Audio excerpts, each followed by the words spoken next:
Salut les collectionneurs, c'est Alex, j'espère que vous allez bien. Aujourd'hui, une petite vidéo critique comics et achat DC Comics. Donc on passe tout de suite à la critique. Je voulais vous parler de ce comics. Donc c'est Wonder Woman Batman, c'est un récit complet, c'est la chute de Tir na Nog. L'histoire rapidement, c'est le meurtre d'un dieu celtique qui menace d'entraîner un royaume féerique dans une guerre sanglante. Alors je vais pas vous en dire plus. C'est réalisé, enfin c'est écrit, c'est dessiné par Liam Sharp, que je connaissais pas d'ailleurs. Pour ceux qui se posent la question au niveau de la continuité, alors c'est dans la continuité actuelle de Batman. Alors moi je n'ai pas lu les Batman Rebirth, et franchement ça m'a pas du tout gêné pour lire ce comics là. Alors j'avais un petit peu des réticences sur le mélange des univers, mais en fait, ça se marie très bien. Je trouve que Liam Sharp arrive vraiment à nous faire assimiler ce royaume celtique avec ces dieux qui se sont éloignés du monde des humains parce qu'ils ne croyaient plus en eux. Et franchement, je trouve que sa façon, au niveau de la narration et des détails qu'il nous met au début pour nous faire rentrer dans ce monde-là, est assez bien faite. Après, il y a ce petit côté où il y a beaucoup d'informations au début, surtout au niveau de tout ce qui est culture celtique. Alors ça a été, voilà, au début ça a été un petit peu difficile de rentrer dedans. Il faut juste que vous soyez vraiment au calme, posé, et que vous preniez votre temps sur la première partie du comics. Après, sur le reste, franchement, ça va tout seul. Au niveau alors des dessins, c'est vraiment magnifique, que ça soit au niveau de déjà la couverture, vous voyez que c'est vraiment magnifique. Je vais faire des screens plutôt, ça sera beaucoup plus joli. Au niveau de la colorisation, c'est aussi très beau, franchement. Le comics est en plus très beau du début à la fin. Ça ne change pas d'artiste en plein milieu du comics, donc ça j'aime beaucoup. J'aime bien commencer avec des dessins et finir avec les mêmes. Moi, personnellement, ça me dérange, surtout quand il y a vraiment un gros clivage entre les deux artistes. Ça me gêne énormément dans un comics. Là, pour celui-ci, franchement, on est emporté complètement par les dessins à travers ce monde, ce mélange du monde celtique. Les deux super-héros, donc Wonder Woman et Batman, qui sont dans ce récit, sont vraiment...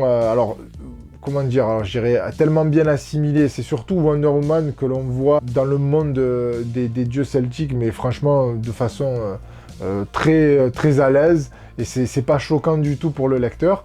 Batman, on sent l'adaptation nécessaire pour lui forcément de se retrouver dans ce monde avec ses rois, ses dieux, tout ça. C'est sûr, c'est peut-être le plus grand détective du monde. Batman, il se démonte jamais, mais franchement, sur cet aspect-là, c'était vraiment fin. Il y avait du style dans la façon dont, au début, Batman, on le sent légèrement désarçonné, c'est normal, de Gotham à aller de suite dans ce monde, dans Tir na Nog, et au fur et à mesure, cette capacité d'adaptation, cette volonté, bien sûr, de trouver le coupable, ou les coupables, je ne sais pas, je ne veux pas vous spoiler ce récit, même s'il date de 2019.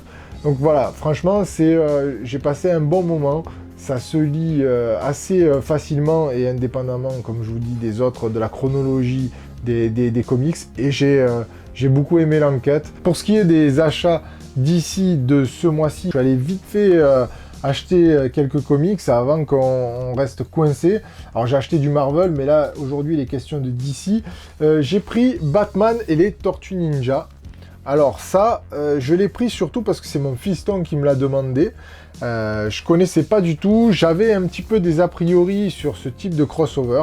Et franchement, c'est James Tynion IV, je crois, oui, qui est au scénario. Et j'ai commencé à le lire avec les dessins qui sont...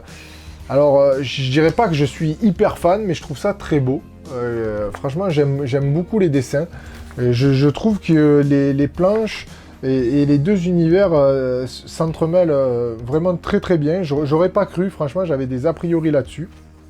Et donc j'ai lu que le premier volume, que j'ai trouvé très bien. J'ai pris dans la foulée forcément le deuxième volume Venin sur l'Hudson. Le premier c'était Amer Pizza. J'avais bien aimé le titre un petit peu parodié.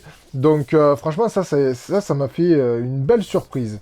Ensuite, j'ai pris Justice League versus Suicide Squad en récit complet, que je n'ai pas commencé, mais qui déjà, rien que la couverture, ça m'a tout de suite... ça m'a tout de suite séduit, forcément, les dessins sont sublimes, on a du Jason Fabok, on a Tony Daniel, voilà. Donc ça après, pour l'instant, je peux pas vous en dire grand chose, à part que c'est très beau, et que j'ai hâte vraiment de le lire. Ça c'est pour le 9.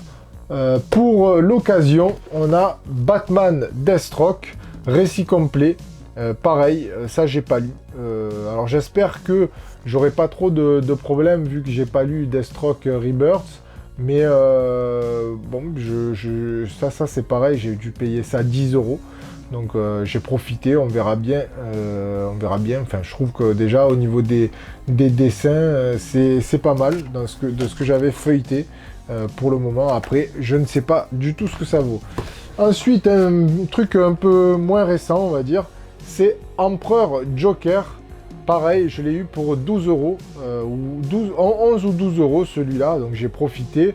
Alors bon, déjà quand on commence à lire Jeff Loeb, Ed McGuinness, JM de Mattei, franchement ça m'a interpellé tout de suite. Et puis c'est vrai que celui-là, je voulais l'acheter il y a un moment. Je l'avais mis dans une... je l'avais noté sur mon téléphone, et là c'est en allant chez mon libraire que je l'ai trouvé d'occasion, et j'ai dit je vais le prendre tout de suite. Et en dernier, j'ai pris Superman Rebirth, 8 € d'occasion. Alors ça c'est pareil, j'attends d'avoir les autres d'occasion, de rattraper un petit peu mon retard, parce que je pense que je ne peux pas commencer directement par Superman Rebirth. Je crois qu'il y a Requiem qu'il faut lire. Et si je me souviens pas, mais dites-moi dans les commentaires, je crois qu'il faut lire aussi Superman présente Lois et Clark ou un truc comme ça. Mais bon, là, j'ai profité, je l'ai vu directement, j'ai dit allez, je le prends. Je trouve que la couverture est sympathique. Il y a les Super Sons aussi qui m'intéressent, mais bon, il faut encore acheter pas mal de trucs.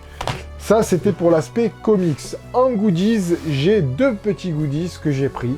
Alors, j'ai pas l'habitude de faire des reviews pop, mais là, il fallait que je vous les présente. Des goodies qui sont forcément, par pas mal de collectionneurs, décriés. Mais je ne pouvais pas passer à côté. C'est le Joker de Batman 1989, Jack Nicholson. C'est vraiment pour moi une pop que je pouvais pas laisser passer. Je la trouve trop belle. Franchement, voilà, autant je vous présente sur la chaîne des statues vraiment incroyables à 1500, 2000 €. Mais là, voilà, je me suis dit, je vais la prendre.